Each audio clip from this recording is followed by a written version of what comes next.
बोले श्री रामचंद्र भगवान की, श्री बालकृष्ण लाल की, श्री सद्गुरु भगवान की, श्री हनुमान जी महाराज की, संत समाज की, भक्त समाज की।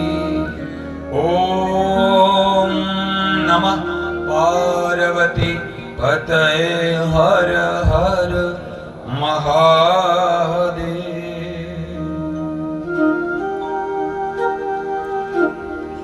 परम मंगलमय,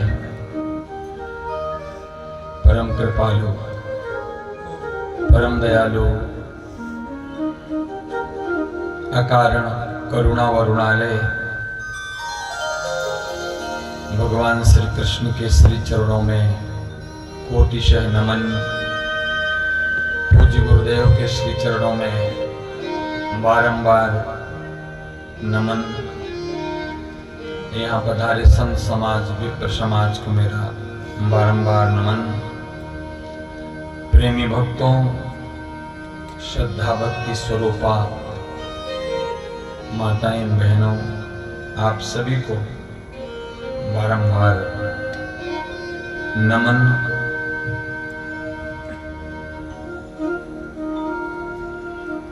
आज श्रीमद् भागवत की इस पवित्र यात्रा का अंतिम दिवस।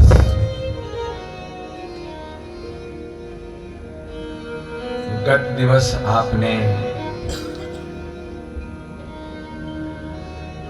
भगवान के पहले विवाह की कथा श्रवण की और बड़े धूमधाम से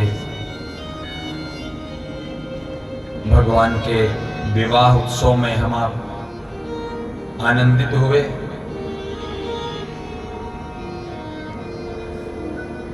भगवान द्वारिकाधीश का विवाह रुक्मिणी मैया से हुआ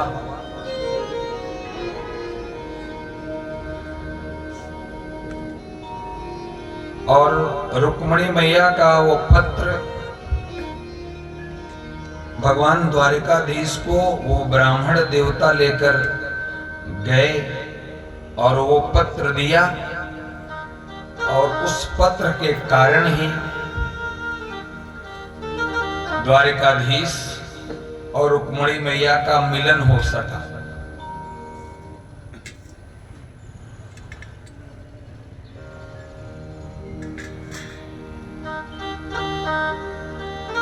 शास्त्र कहता है ऐसे ही जीव और शिव का मिलन तब होता है जब कोई बीच में जीव और शिव को मिलाने वाला सद्गुरु होता है। आत्मा और परमात्मा का मिलन तब होता है जब बीच में कोई सद्गुरु होता है। कबीर साहब कहते हैं सहजो कार्य संसार को गुरु बिन होवत नाही, हरि तो गुरु बिन क्या मिले।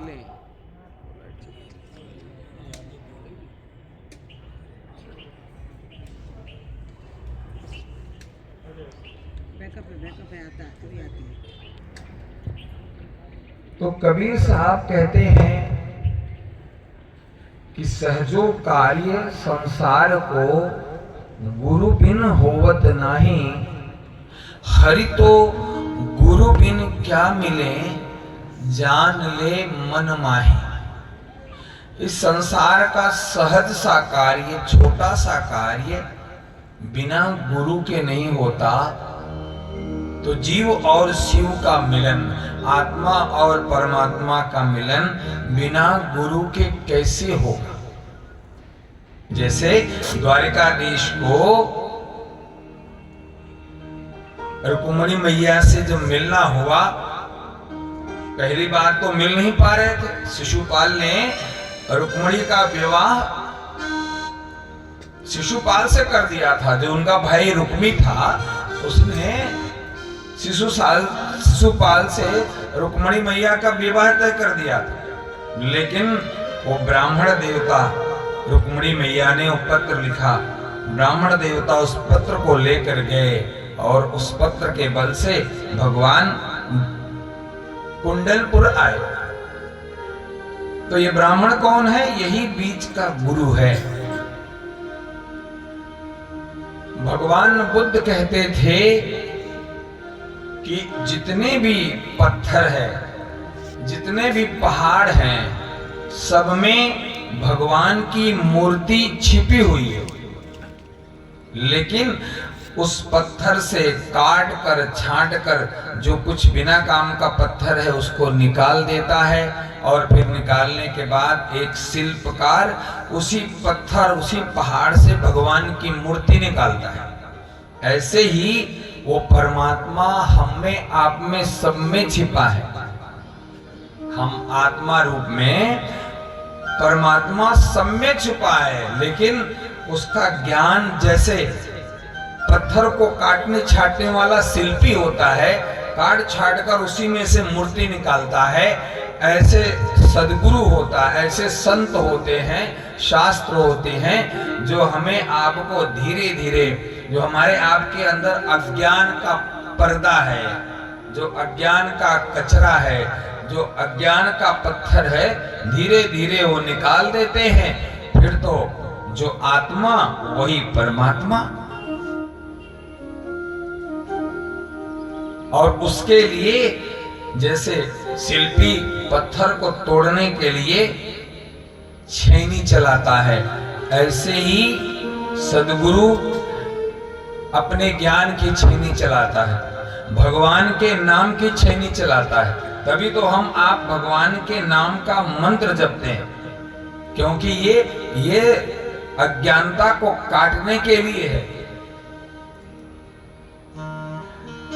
क्योंकि मन प्यारे ऐसा है कि मन का जो पेट है ना, वो इतना बड़ा है कि मन के पेट को कोई भर ही नहीं सकता। मन का पेट इतना बड़ा है।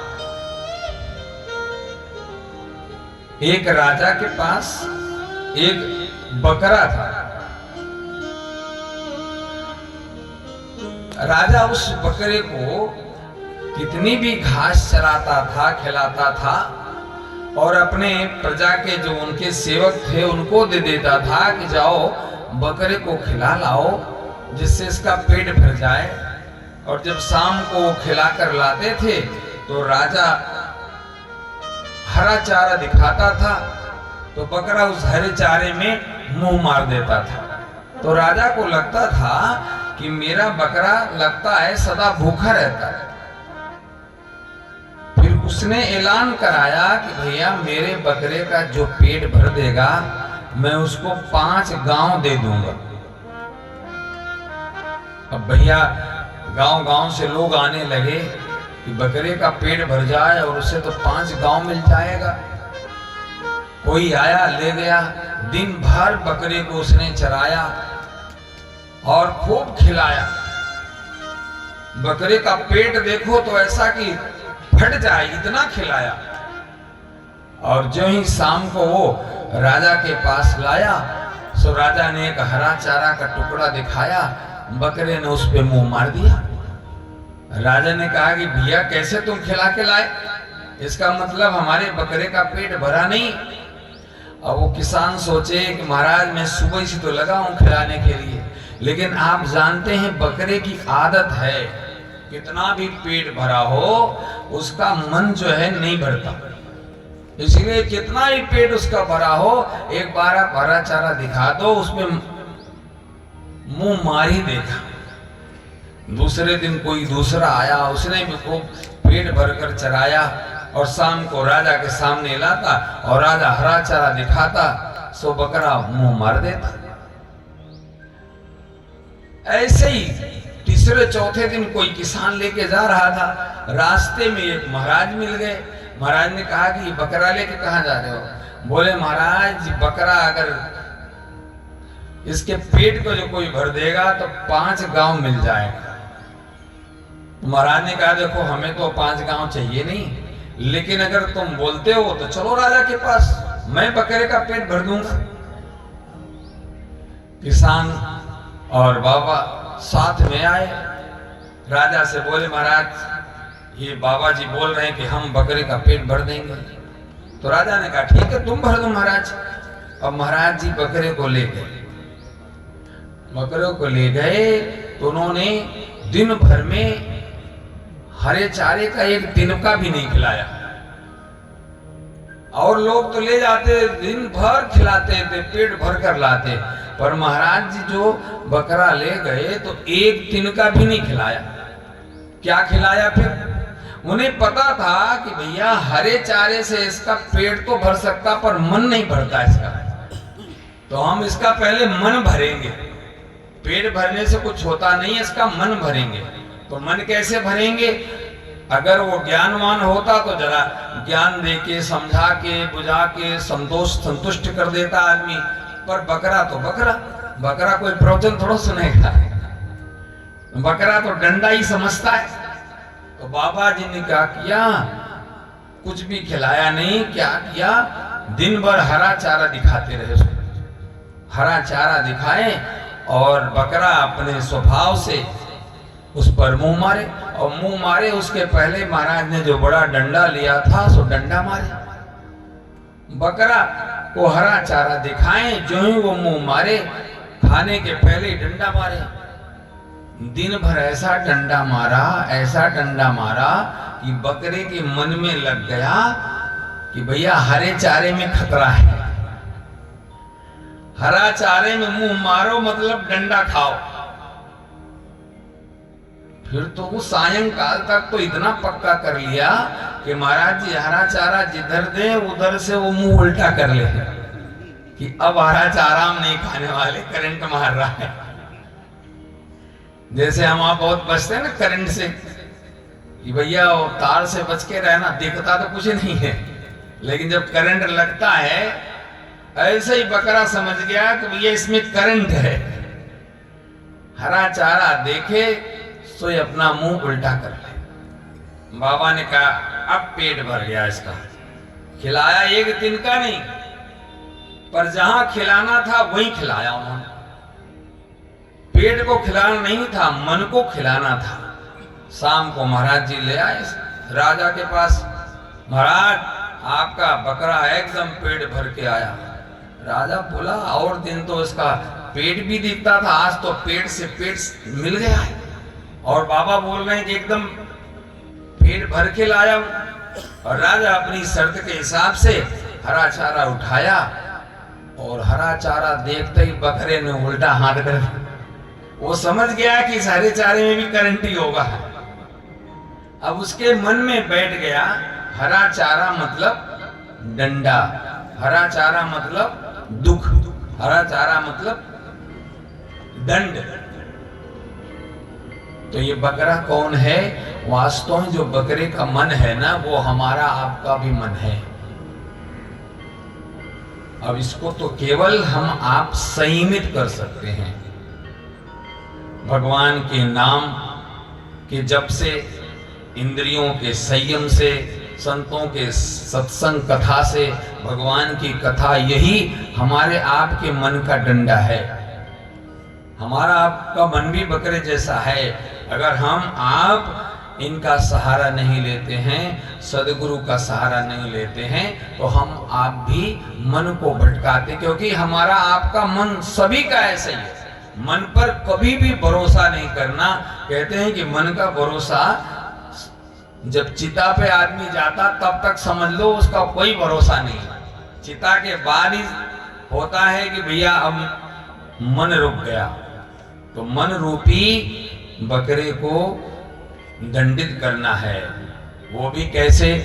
गुरु के ज्ञान से, कथा के ज्ञान से, भगवान के नाम से। तो ये सब देता कौन है? ये सदगुरु देता है। जैसे भगवान द्वारकाधीश और रुक्मिणी को मिलाने वाले और ब्राह्मण देवता जैसे गुरु मिले तो दोनों का मिलन हुआ, ऐसे जीव और शिव का मिलन भगवान के ज्ञान से, सदगुरु के ज्ञान से होता है।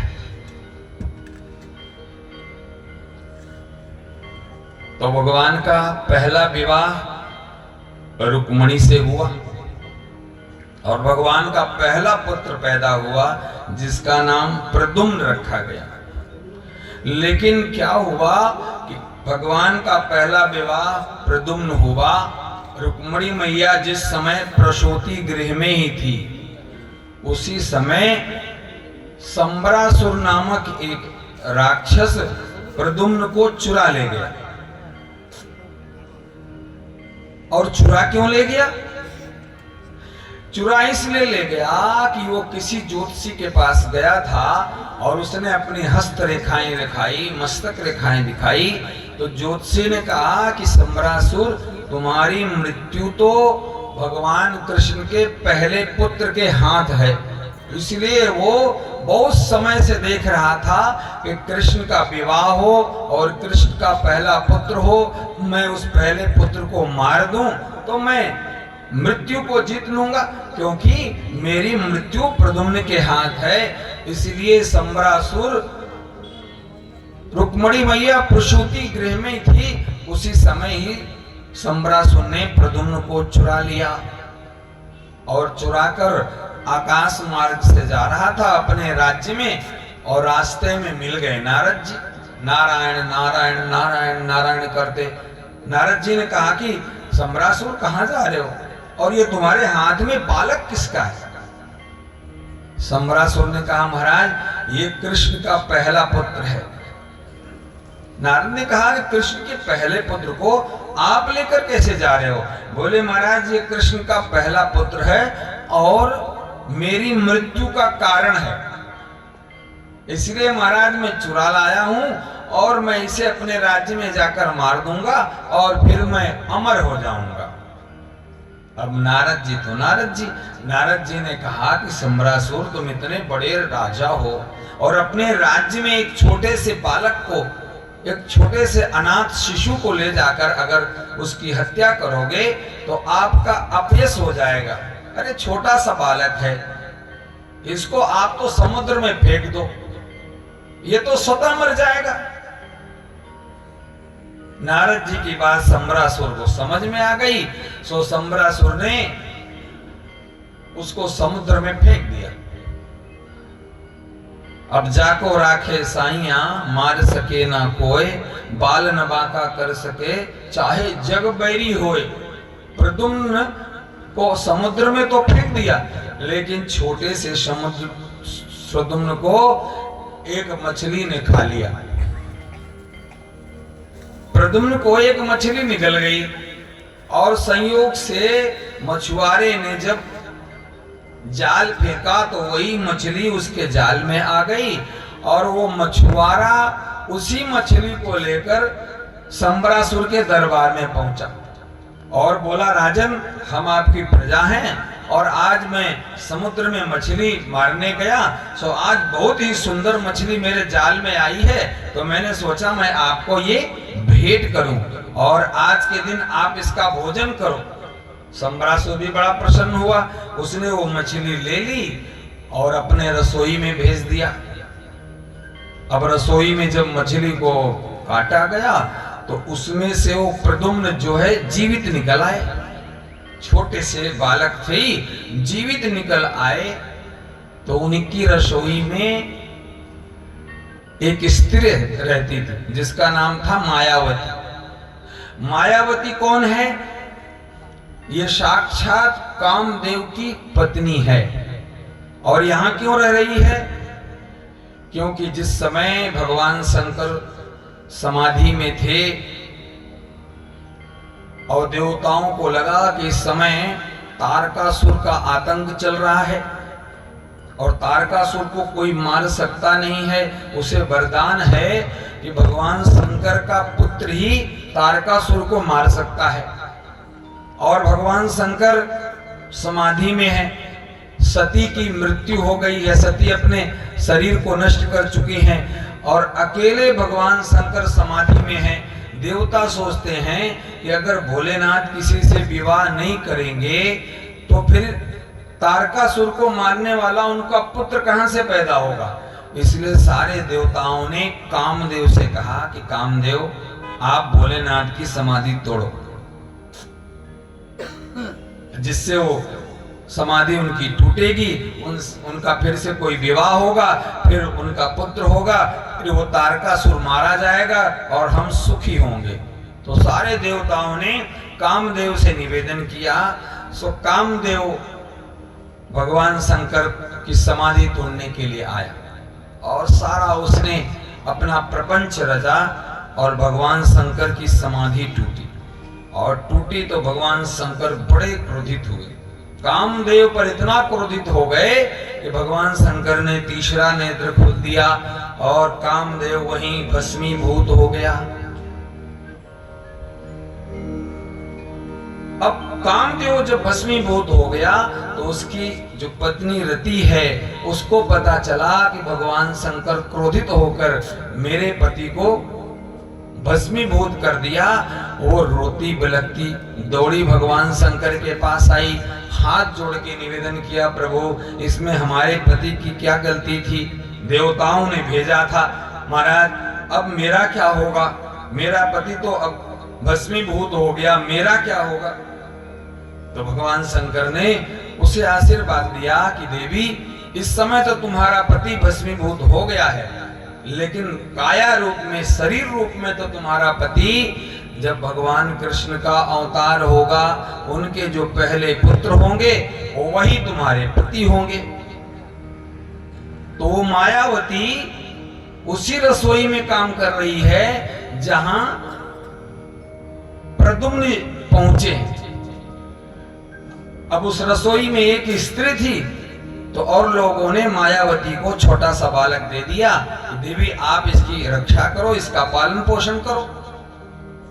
अब मायावती उस बालक का पालन पोषण करने लगी। एक दिन वहां पर नारद जी का आगमन हुआ।